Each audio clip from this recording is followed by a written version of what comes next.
after the age of 2 could lead to major sleep issues later in life. So how do you make sure your children get enough sleep without naps?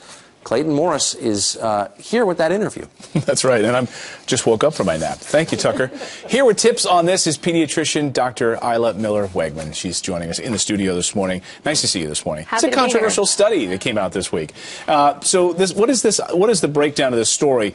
After 2, no more naps because you're going to screw your kids up later in life? I don't buy this. So this study was a meta-analysis. It reviewed 26 other independent studies about napping in children ages 0 through 5.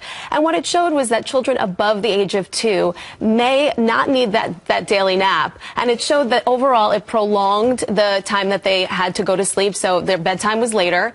The sleep that they had overnight was shorter in duration. And the overall quality was not as good as it would have been otherwise. And so what? Then when they turn 18, they become criminals? Is that this? But you disagree with this. I mean, you have some problems with it. I do have some problems with the study. I think the most important thing to know is that this study was really based on parental subjective data. So they did not use polysomnography or sleep studies in order to gather their data. So I really recommend talking to your pediatrician and coming up with a sleep plan that optimizes your child's overnight bedtime sleep and, working with them to see if they do need a nap during the daytime. And it's so important, the sleep training for your kids. Oftentimes parents just say, my 5-month-old, he doesn't nap. He doesn't nap. Well, it's not the kid's choice. You're the parent. You need to do these things. You've got some great tips here. You start off by saying nixing the nap. Nix the nap. What do you mean by that?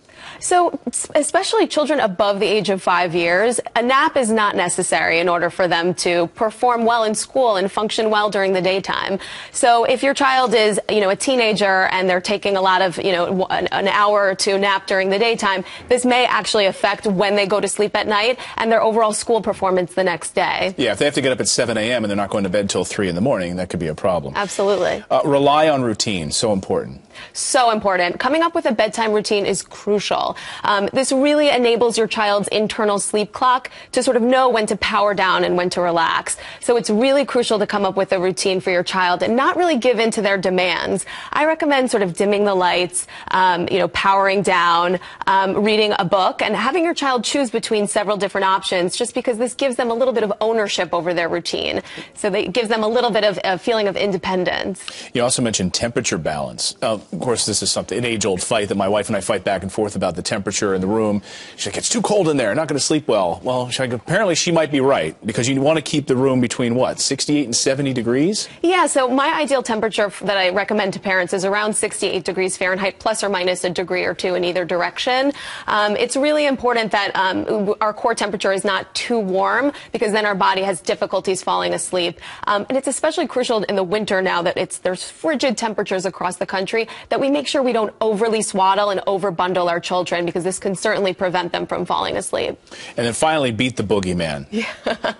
What do you mean by this? So, a lot of children, it's very common that they have fears surrounding bedtime. One of the most common fears is a fear of the dark and also fear of monsters or boogeymen. Right. So, I really recommend reassuring parents for parents to reassure their children that, their fears are, something that they need to get past, and not sort of joking around about them, sympathizing with them as best as possible.